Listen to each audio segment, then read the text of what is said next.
Cette commission d'enquête, c'est 6 mois de travaux, plus de 120 personnes auditionnées. Qu'est-ce qu'on a pu découvrir?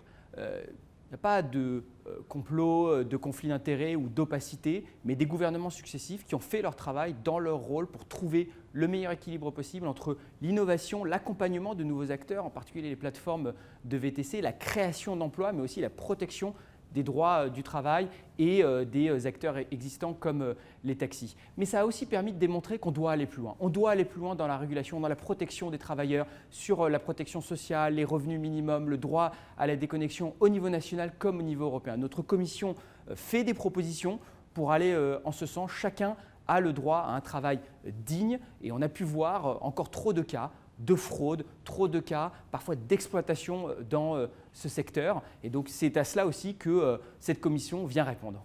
Le rapport de la commission d'enquête parlementaire Uber Files confirme que la plateforme américaine Uber a bien érigé l'illégalité en principe de fonctionnement et a pu compter sur le soutien du ministre de l'économie de l'époque, Emmanuel Macron, qui dans une totale opacité et à l'insu de son gouvernement est allé jusqu'à organiser un deal avec la plateforme.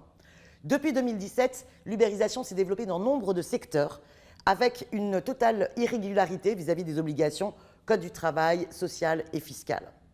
Les décisions de justice confirment que les travailleurs des plateformes, dans leur grande majorité, doivent être requalifiés en salariés. Mais non seulement le rapport constate un manquement de l'État à faire respecter l'État de droit, mais que les gouvernements successifs, finalement, leur action a visé à protéger les plateformes de toute requalification de leurs travailleurs en salariés. C'est pourquoi le rapport émet 47 propositions au service de la séparation des lobbies et de l'État, du respect du débat démocratique et pour défendre le salariat et réguler les plateformes de libéralisation.